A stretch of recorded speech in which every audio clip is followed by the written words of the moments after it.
자, 안녕하십니까. 2만원으로 주식 투자 끝내기. 오늘은 파트 2의 3. 기술적 분석과 매매 타이밍에서 추세선과 지지와 저항 관련돼서 설명해 드리도록 하겠습니다.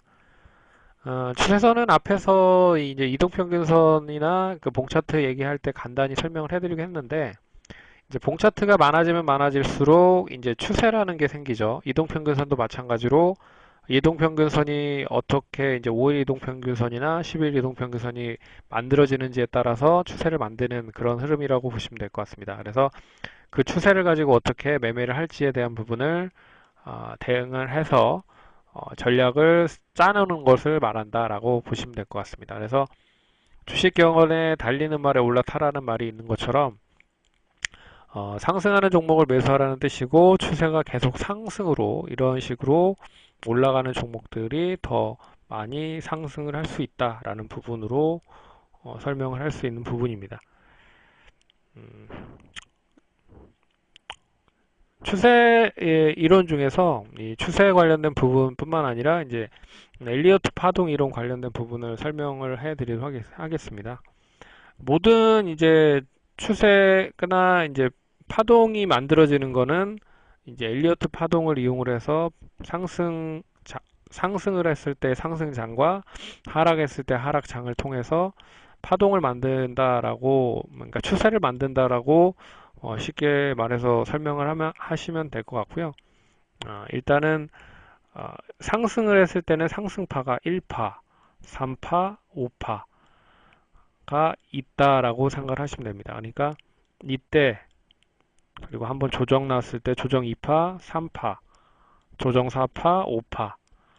그러니까 상승했을 때 추세는 135로 파동이라든지 추세가 만들어진다고 보시면 될 것 같고요.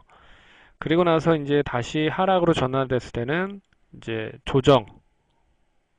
조정이 나왔었던 A, 그리고 다시 반등 B, 반등, 그리고 조정 다시 C파 뭐 이렇게 나눠진다라고 보시면 될 것 같습니다.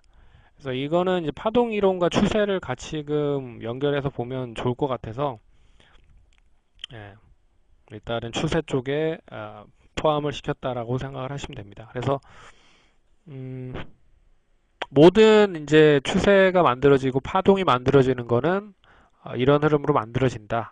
이거는 더 뒤에서 자세하게 설명을 더 해드리도록 할게요. 그래서 1파는 가장 짧은 파동, 그리고 3파는 1번 파동의 1.6배만큼 상승할 확률이 높고 상승 기간이 가장 길고 힘이 강한 파동, 그리고 5파는 3파보다 짧을 수 있고 길게 나타나는 경우도 많고 예, 이렇게. 근데 이것도 워낙 케이스 바이 케이스입니다. 이렇게 올라갈 수도 있고 올라가지 못할 수도 있다. 예, 하지만 올라갈 확률이 더 높다라는 거에 총격 추세를 만들 수 있다, 파동을 만들 수 있다라는 뜻으로 보시면 될 것 같습니다. 그래서 추세에 대한 흐름인데요. 기본적으로 상승 추세라는 부분은 지지선이 계속적으로 높아지고 음, 그리고 저항선도 역시나 이런 흐름으로 높아진다라는 게 기본적인 추세 상승의 흐름이다라고 보시면 될 것 같습니다. 네. 그래서 이게 어떻게 보면 이제 이동평균선을 주로 나타낸 부분이라고 보시면 될 것 같아요. 이 빨간색으로 나타내는 게 거의 이동평균선으로 얘기를 하는 경우가 많습니다. 이평선, 이동평균. 그래서 이동평균을 일단은 추세를 이렇게 그어보면 지지선이 올라가고 저항선이 올라가고 뭐 이런 게 이제 기본적인 상승 추이다라고 보시면 될 것 같고요. 이제 낙폭과대에서 이제 추세가 전환되는 흐름, 이제 상승으로 전환되는 흐름은 이제 계속 고점에서 조정을 받다가 어느 순간에 거래량이 한 번에 확 터지면서 이렇게 이때까지만 해도 이제 거래량이 없이 막 지지부진하다가 계속 하락을 하다가 한 번 확 터져가지고 상승을 한다.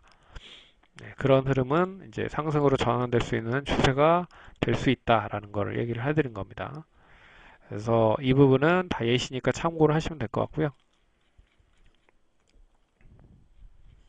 그리고 이제 이 부분은 이제 하락 추세. 하락 추세는 보시면 아시겠지만 저점이 계속 높아집니다. 그래서 상승 추세로 가는 듯 했지만 여기에서 이제 확 떨어지는 거죠. 그래서 추세가 하락으로 전환된다 라는 뜻으로 보시면 될 것 같습니다. 그래서 뭐 예시를 든 거니까 참고하시면 될 것 같고요. 그래서 상승 추세와 하락 추세가 있다라는 부분을 보시면 될 것 같고, 지지와 저항에 대한 부분도 좀 중요하죠. 그래서 그 추세 같은 부분은 이제 전환이 됐던 시점에서 매수를 하는 타이밍으로 보시면 될 것 같고요. 지지와 저항은 뭐 박스 이론이라고 일명을 붙였는데, 어, 쉽게 말해서 그겁니다. 쉽게 말해서 이 부분을 설명을 해드리면 좋을 것 같아요.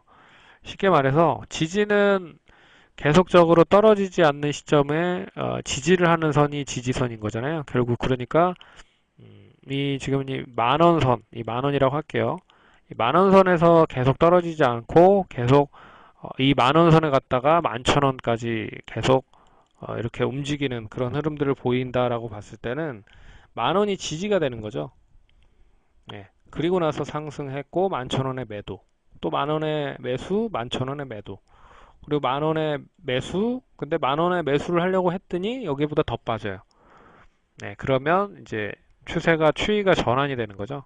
네, 추세가 전환이 된다. 그래서 이 박스권 흐름을 이탈을 한다라는 뜻으로 보실 수가 있는 거죠. 네. 반면에 이제 박스권 상단을 돌파하는 경우도 있습니다. 네, 박스권 상단을 돌파하면 어떻게 보면 이제 계속 저항을 맞았던 흐름이었잖아요. 이 부분에서는 지지를 했지만 이 위에서는 저항을 맞으면서 계속 떨어졌기 때문에 이 이제 강하게 이 저항선을 돌파하는 흐름이 나오면 이제 새로운 또 추세가 나온다는 거죠. 그래서 뭐 이런 식으로 다시 해서 새로운 추세가 만들어지고, 그래서 이게 어떻게 보면 지지와 저항을 통해서 박스권에 대한 흐름을 만들 수 있다. 그러면 결국에 포지션도 정할 수가 있죠. 이 박스권 상단을 돌파하는 시점은 강력 매수, 박스권 하락을 이탈하는 시점은 강력 매도 흐름으로 보시면 될 것 같습니다. 역시 이 선은 이동평균선을 거의 뜻한다라고 보시면 될 것 같습니다. 그래서 차트 흐름이고요. 이제 이평선과 더불어서 이제 봉차트가 같이금 연결이 돼야죠. 참고하시면 될 것 같습니다. 그래서 일단은 뭐 지지와 저항은 상당히 좀 간편하죠. 간편한 부분이고요. 상당히 이제 지지와 저항을 만든다라고 했을 때 긴 가격 기간이 길면 아, 그 자, 이것만 설명해 드릴게요. 기간이 길면 길수록, 그러니까 이런 박스권 기간이 길면 길수록 상승할 확률이 더 크다. 그러니까 상승 폭으로 확대가 될 수 있을 가능성이 더 크다라는 거죠. 뭐 간단하게 설명해 드렸을 때 1개월 동안 이 박스권을 보였었던 종목이 한번 박스권을 상승을 돌파를 하면 10%를 상승을 한다라고 하면 이게 1년 정도 조정이 나왔고 상승을 한다라고 하면 100% 상승을 한다. 쉽게 말해서 이제 용수철이죠. 용수철을 아마 힘있게 확 누르면 딱 손을 뗄 때 엄청나게 많이 뛴다라고 생각을 하시면 됩니다. 그래서 기간 조정이 많으면 많을수록 상승의 폭은 더 크다라는 뜻으로 해석을 하시면 될 것 같습니다. 그래서 지지와 저항까지 말씀드렸고요. 네, 다음 시간에 또 좋은 파트 관련된 부분으로 설명해 드리도록 하겠습니다. 그리고 케이스 바이 케이스가 원체 많기 때문에요. 실시간으로 업데이트 되는 부분은 계속적으로 업데이트를 해 드리도록 하겠습니다. 예.